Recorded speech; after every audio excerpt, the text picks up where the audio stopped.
Bienvenidos a esta entrega del curso de histología. En esta oportunidad veremos las generalidades de las células eucariotas y sus características morfológicas. Sabemos que los organismos vivientes se clasifican en dos tipos, los procariotas y los eucariotas. Los tipos de célula procariota son reconocidos como células sin núcleo, sin organelas, y estos tipos de células no nos van a ser importantes para la histología humana. ¿Por qué? Porque los seres humanos somos eucariotas. ¿Qué características tiene una célula eucariota? Una célula eucariota se caracteriza por tener un núcleo definido y una serie de organelas al interior que cumplen funciones definidas. Esas organelas, como observamos aquí, son el núcleo, el aparato del Golgi, el retículo endoplasmático rugoso, la mitocondria, los lisosomas, los peroxisomas, etc. De estos organelas hablaremos después, pero me voy a encargar primero de definir las áreas celulares. Entonces, como primero encontramos una membrana, conocida como membrana plasmática o membrana citoplasmática, que es la envoltura celular propiamente. Luego, al interior, encontramos una región que se llama citoplasma. El citoplasma va a contener todos los elementos propios de cada célula y encontraremos un elemento muy definido conocido como núcleo. Comencemos entonces con explicar la membrana plasmática. La membrana plasmática, como observamos aquí, es una bicapa de lípidos, o sea que tiene dos capitas. Cada capa está constituida por unos elementos conocidos como fosfoglicéridos y se empotran dentro de esos fosfoglicéridos otra molécula conocida como colesterol.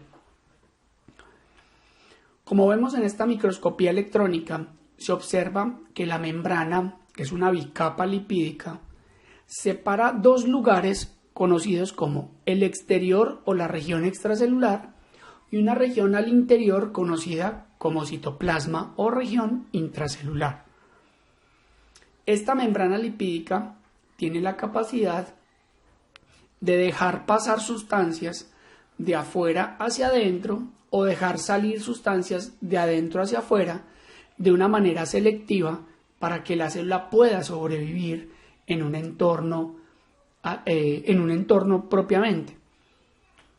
Esta membrana, como observamos acá, tiene, además de esos fosfolípidos, tiene una serie de moléculas incrustadas, como son las proteínas integrales de membrana, una serie de proteínas con carbohidratos conocida como glico o glucoproteínas y una serie de lípidos con carbohidratos conocidos como glucolípidos. Cada sustancia de estas tendrá una función muy interesante desde el punto de vista de la acción celular. Vemos aquí otra comparación entre la estructura en la microscopía y una estructura química.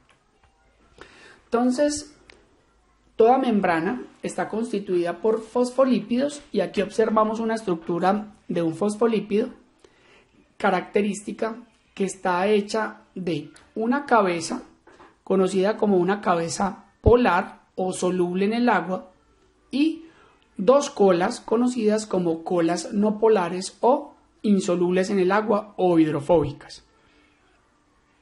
Estas membranas se forman gracias a la interacción entre estas cabezas polares que se van anclando y van formando una estructura conocida como la membrana citoplasmática, que tiene una característica muy interesante y es que se mantiene todo el tiempo en movimiento, como observamos aquí. Este movimiento de esta bicapa lipídica se da gracias a las cargas eléctricas que mantienen unidas las cabezas, pero las colas, que son no polares, interactúan y se mueven en un proceso conocido como mosaico fluido. Aquí observamos cómo las proteínas flotan en ese mar de lípidos, en ese mosaico fluido, y dentro de esa estructura se van moviendo y se van incrustando también elementos de colesterol.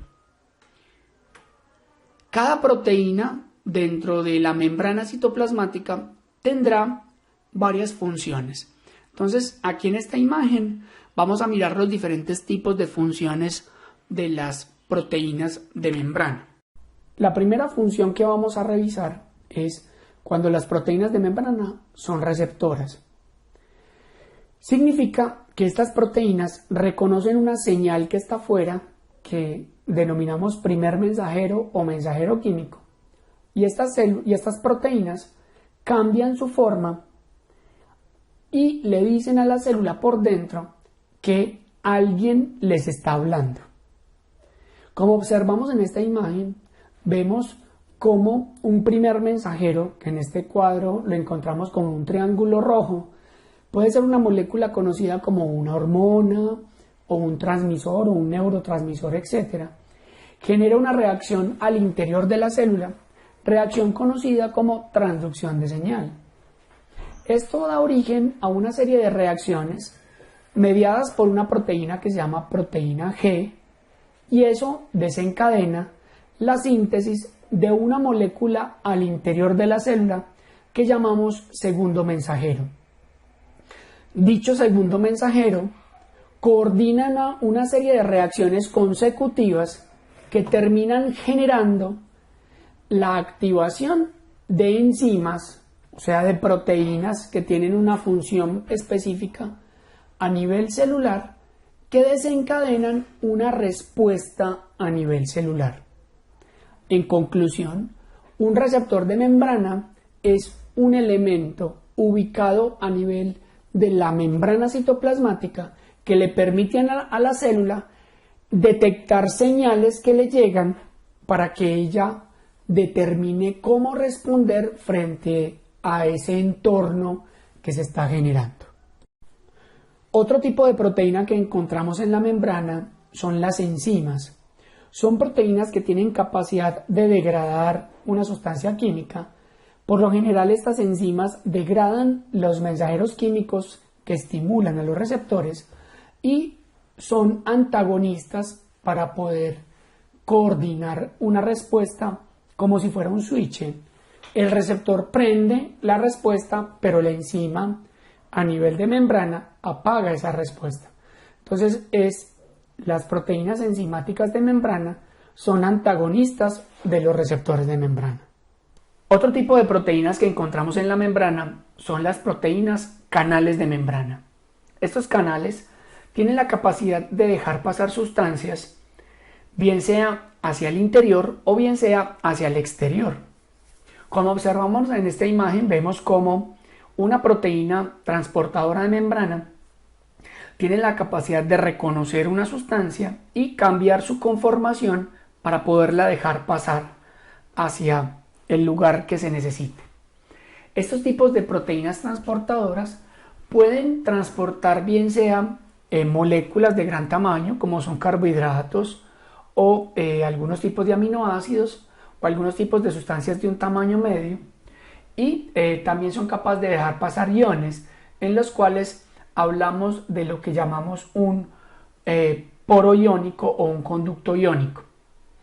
Un conducto iónico es una proteína que permite el paso de átomos cargados eléctricamente o moléculas también cargadas eléctricamente, y que tiene la capacidad de dejar pasar esa molécula de manera selectiva. En las moléculas transportadoras es muy importante tener claridad que ellas pueden mover las sustancias de diferentes formas, como lo observamos aquí. Cuando movemos una molécula, solo una, el tipo de transporte se llama un transporte facilitado, porque lo está haciendo una proteína, lo está facilitando una proteína, y cuando mueve una sola sustancia, decimos que es uniporte. Cuando movemos más de una sustancia, hablamos de cotransporte, en el cual existen dos posibilidades.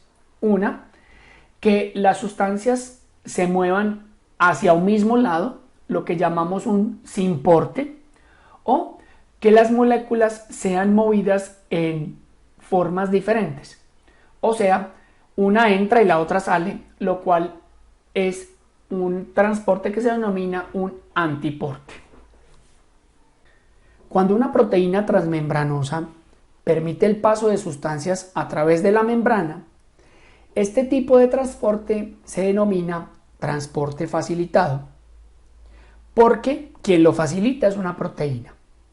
El transporte facilitado se divide en dos tipos. Uno, el transporte pasivo, y dos, el transporte activo.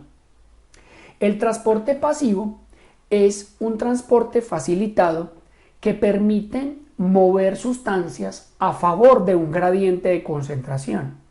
Quiere decir que las partículas van de un lugar de mayor donde hay mayor cantidad a un lugar donde hay menor cantidad y ellas simplemente fluyen de manera simple a través del canal. La forma opuesta de este transporte es el transporte activo, en el cual el movimiento se hace en contra de un gradiente. Significa que la sustancia va a viajar de un lugar donde hay menor concentración a uno donde hay mayor concentración. Para que esa sustancia pueda ir a ese lugar de mayor concentración, debe haber alguien que le imprima energía a la proteína transmembranosa, lo que en nuestro caso, en esta imagen, es una molécula conocida como el adenosin-trifosfato. Esta molécula sufre un proceso de hidrólisis o ruptura, la cual le permite liberar la suficiente energía para que la partícula se mueva de un lugar de menor a un lugar de mayor concentración. El siguiente grupo de proteínas de membrana son las conocidas como marcadores de identidad celular. Este tipo de proteínas es la unión de azúcares con proteínas, lo que llamamos glucoproteínas, que son utilizadas para identificarse. ¿Qué significa esto? Una célula reconoce a otra célula por el tipo de glicoproteínas que tiene y como observamos aquí en la imagen, vemos cómo dos células se están hablando entre ellas para saber quién es quién y permitir el reconocimiento de lo propio y diferenciarlo de lo ajeno. El último tipo de proteína de membrana son las moléculas de adherencia celular.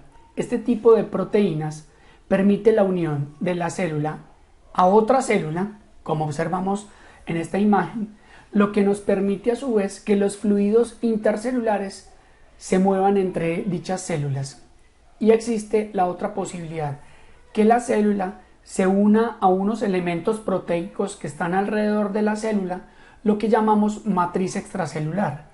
Eso significa que la célula también se puede adherir a lo que ella produjo y que tiene a su alrededor.